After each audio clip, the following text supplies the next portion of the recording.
today I've got a different type of video for you that I haven't really done before. Like, I've done live update type of thingies before, but I've never done a vlog before. But a little while back I actually went on a city trip to London with my dad. Like, him and me both love walking and my mom doesn't love walking, so that's why the two of us just went together.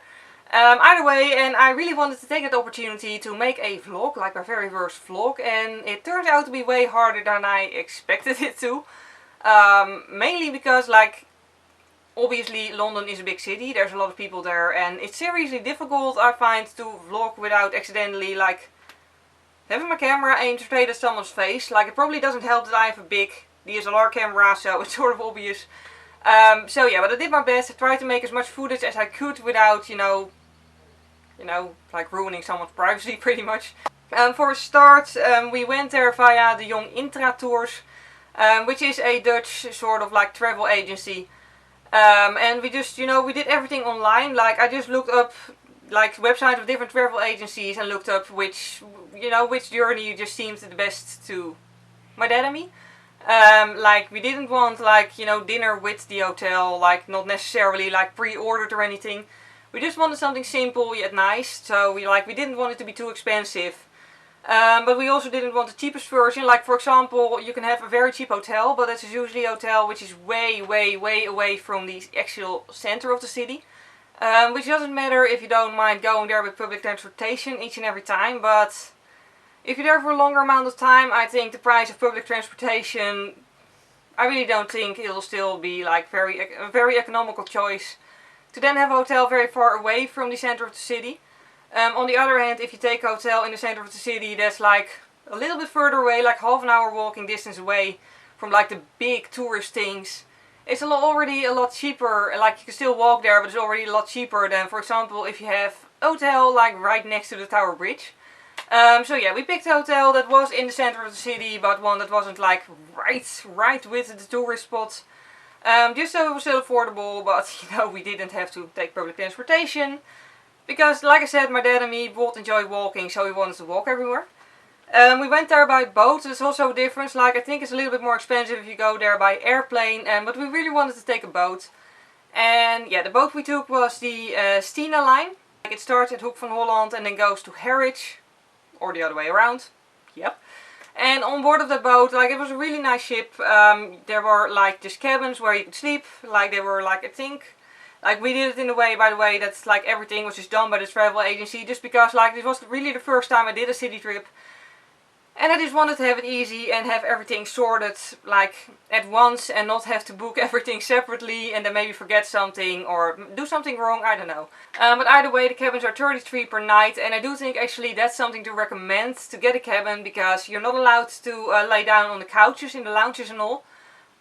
I think possibly because people drool in their sleep and that wouldn't be very hygienic, but maybe that's just something I immediately think about. On the boat itself, obviously there's restaurants, there's a casino, there's also a game room with like video games, there's a little shop, and there's multiple like little bars and all, and it's really nice. Like, it's like a mini cruise ship. So yeah, that's pretty good. Also the food was really good. Like, the breakfast buffet was actually pretty expensive. However, it was actually extremely tasty, and like, we ate enough pretty much that it was both breakfast and lunch, so that was worth the price. You could just take your car on the boat, that's also possible, or a bicycle even. Or a truck, like big truck. But yeah, anyway, like, for food passengers, you could just walk somewhere if you really want to, but most people take the train. With like how we ordered it at the travel agency, we also had train tickets for like a Greater Anglia train, which is like the main train system there.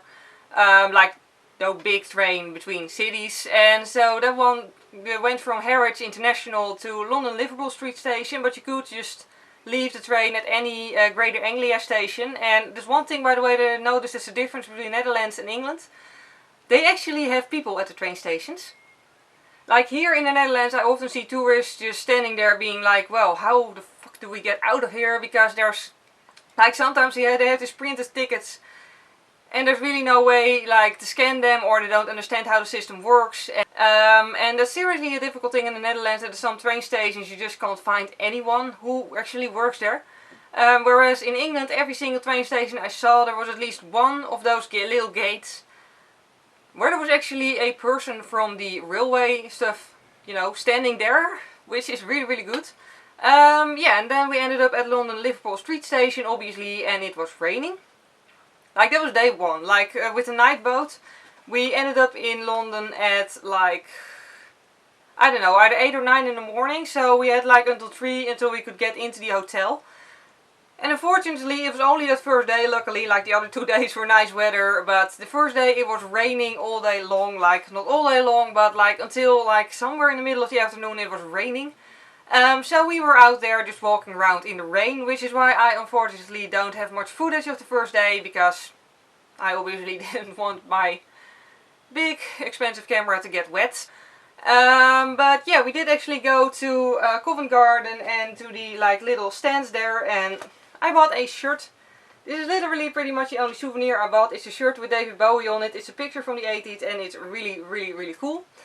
So yeah, it was £10 I think. That's also one good thing about the railway station. You can just, you know, go to a cash machine and get British pounds. Just, you know, with your own bank card, like with your own debit card. Which is very easy, or credit card, it also works. So yeah, and you can just choose if you want euros or British pounds. Obviously we chose British pounds because despite them, when we were there, like they're, you know, stepping out of the European Union obviously. But you know, like most stores, like some stores actually accept euros as well, but most really only are, you know, accustomed to British pounds, so it's just easiest to get those. Also one thing to do, which is actually, again, it was raining all day long and my dad and me were being very clumsy that first day. Because we had walked through London for like hours in the rain with all our luggage with us until we finally remembered, hey, there's actually a luggage station at the train station. So at that point we finally went back and actually brought our luggage there. So yeah, like with all the shit that happened in London lately, of course, they do actually try to play it safe. So they don't have like lockers anymore. They actually have a luggage stand, like a little actually building on platform 10, like next to platform 10 if I'm right. And your luggage actually goes through a scanner so they can see what's in it and that there's nothing weird or dangerous in it. And then they just keep your luggage there, and it does cost money, but that's, you know, like, obviously it's a manned station, so obviously, you know, it does cost a little bit of money, but I do think it's worth it because your luggage is definitely safe there, because that's one other thing with lockers. Like, maybe I'm paranoid, but I'm always thinking someone could break into the locker and steal my luggage, and if it's at a manned station, then obviously no one can get to the luggage, except for the people who work there, so it's, you know, pretty much completely safe. Finally, like, quite honestly, that first day we didn't do a lot. Like, I bought that shirt, and other than that we just went to the hotel at 3 and pretty much stayed there from then on for the rest of the night because we were drenched. So yeah, oh by the way, there's one other thing I bought which made me slightly less drenched. Like, at some point it started raining really hard and we were like seeking shelter against the building. And I looked around and I saw it was an outdoor store, so I actually went in there and bought a poncho for £5. It's nothing fancy, it doesn't look very nice, but it was very useful and it actually kept me dry because I was smart enough to wear a jacket that wasn't waterproof. Oops. Also, by the way, we had obviously had food at the hotel. And that was seriously really, really good. Like, they actually had, like, the bacon on, like, we both had a hamburger and the bacon was thick. Yet it was completely, like, it was crispy, it was nice, it wasn't stringy or anything. It was so good, so yeah. Food is also a very nice thing there. Then on the second day we actually had tickets for the tower, which we actually got beforehand also via the travel agency. As far as I've heard, it's actually cheaper to buy them at the travel agency than that it is to actually buy them there. I think it was like 22 or like somewhere, as far as I could see on the internet, prices range between £20 and £25. And obviously we walked there too. Like, that day it was way nicer weather, so I actually did take a lot of photos and took a lot of, you know, just filming footage there. First thing we actually went to wasn't the actual tower, but the tower bridge. Like, the thing that shows up in like a lot of television series and movies, and it's just really cool to see it in real life. Like, it's really, really beautiful. It was built in, I actually looked it up, June 30th, 1894, which is very long ago. Also, I'm going to have to change my camera battery in a second because it's running out. Anyway, it's really beautiful, so I took like a gazillion photos of it, of which I'm only showing a few obviously. You can actually also visit the inside, which we didn't because, you know, we were actually mostly just interested in the outside. So, first a little bit of information. The tower was actually built between 1078 and 1399, so it's really old. Like, it's medieval, it's really cool. And unlike stuff in the Netherlands, like, I'm just comparing some things here. In the Netherlands, for example, we have some castle ruins, mostly ruins, and most of them even, like, they aren't even really real anymore. Like, part of it just completely disintegrated and they rebuilt the ruin. And then it's like 20 bucks to get in there, and then you're like, you know, like if you really try, you can maybe be there for like half an hour before getting bored, and that's it. Whereas the tower, we paid like £22 to get in there, and you know, we were there for hours. Like seriously, you can just see so much of it. You can walk pretty much anywhere. You can walk there for hours. There's like signs with lots of information there everywhere. You can see a lot of stuff. Like there's parts inside, there's parts outside. It's really cool. So I also took a lot of photos in there, obviously. And also there's the ravens. Yeah, there's always at least 6 ravens at the tower, because if the ravens ever leave the tower, then the crown will fall and England will fall with it. Is the story, at least. I don't know if anyone actually still believes it. But at any rate, they do still have the ravens there, which is really cool. And it's very obvious that they aren't scared of people at all, because, you know, you can just get this close and take photos of them. There are signs actually every now and then warning you that ravens may bite, so do be careful not to touch them. But they're fine with, you know, being taken pictures of. And yeah, like I said, it's just very interesting. And really, like, you can learn a lot of English history in there. And just take a lot of photos, obviously.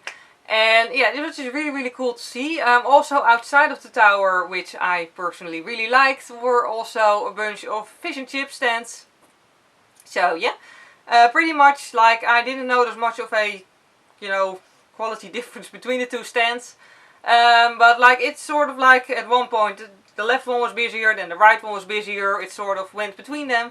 So we just went to the right one because that one was least busy at that point in time. And it's like, the fish was like this long. Like it was really a huge fish stick thingy. And you know, it's just, it tasted really good. So yeah, that's something I also recommend doing, eating fish and chips. So yeah, that pretty much formed the second day. We actually did plan on walking to Westminster as well today, but like we already walked for hours at the tower. And then from there to Westminster is also a few hours walk. So we got tired and, you know, eventually decided, well, we'll just go back to the hotel and do that tomorrow. So yeah, obviously, by the way, if you don't like walking, it's also possible to buy an Oyster card, which you can just use the subway. Which is probably nice if you don't want to spend hours on your feet. So on day 3 we went to Westminster. That was actually our last day there, but we had a night boat again. So we could just spend the entire day in London and then go back to Harwich International and be on time for the boat. You have to be there like 45 minutes before it leaves. Like you can be there earlier but not later, just so they know. You know, like they gotta know everyone is actually on the ship. So yeah, pretty much Westminster Palace was built in 1016. And the famous clock tower in 1856, which is also, like, seriously, like, what really amazed me were the details in all the buildings. Like, they're so detailed. Like, there's like, they really didn't, like, they weren't lazy at all. Like, seriously, there's so much details in the buildings, and it's so cool to see. And like, I really love taking pictures of it. So obviously I took pictures of the clock tower and of Westminster Palace and of the Abbey and of like pretty much anything else. Also a lot of government buildings there, and also we were there the day that they actually had, like, you know, that they had to go vote for the government. So there was also like this tiny park which held all sorts of like journalists and all, which was pretty funny to see. But yeah, either way, also there was a guy there playing bagpipes on the Westminster Bridge. Like seriously, like there was a dude in full Scottish outfit just walking there, and like we actually walked past him. Because I wanted to go to pretty much like 3/4 onto that bridge to take a photo of the clock tower towards the other side. Yeah. And then we walked back and he had actually put his stuff down and was playing bagpipe music.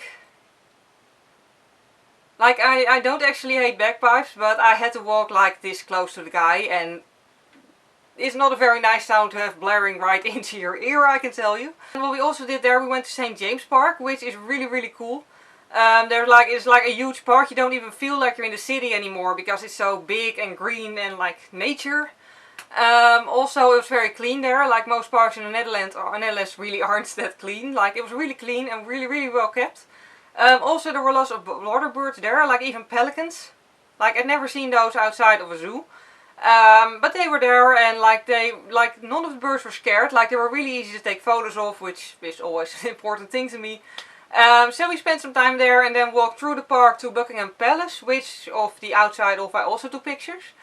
And then also one thing we saw there was like the guards changing place, like the horse guards, which was really cool to see, simply because like in my experience in a lot of countries, including the Netherlands, lots of traditions are, you know, mainly kept for tourists.